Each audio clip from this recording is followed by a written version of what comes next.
Oburaro buriyo n'obwombekwa Gavumenti bakwatanize na Rotary Club eya Rukungiri. RDC Nsoboga nagira ngo obubombekirwe oburaro tahakiriho rwekwaso okureka okukora emirimo yabo kurungi. Let us have a sense of ownership of whatever is given to us. I request, let's make the house green. When they give you a transfer, when I see this project here, I know very well that it will benefit the workers whom I represent.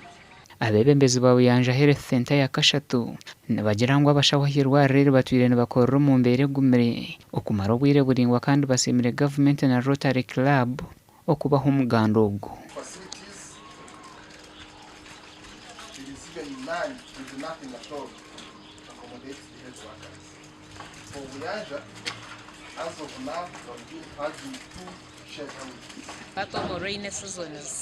Babasa kureta hano mu rwira rukubi munonga ari in the mornings maybe at 6 or at 7 ushanga onka kajura ka kutango takashiraha konka twakubetine nko buraro mu rwire yana ijana hano umureo.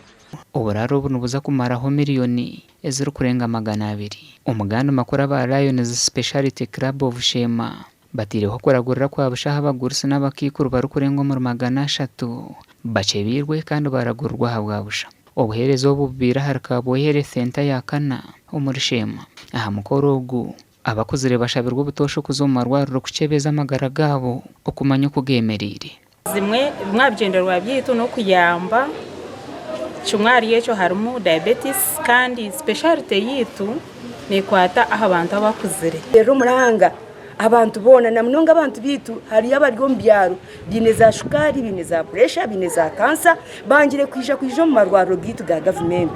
Twakora statistics buri kwezi hagira abantu nka 8 abayongera buri facility noshanga abantu abatari hansi ya 8 abayongeraho kandi echo cyakureta endware ya shukari nanga diabetes echo kubanza ni lifestyle nanga okuwatora mu magara gawo. Igihe program yemwe ibituriyo ntukora kandi tuyina program ndize tuyo tuzakuzaho ya children cancer tuza kukoragana n'abataso tukoragana n'abandi amina ba Mbarara Cancer Institute.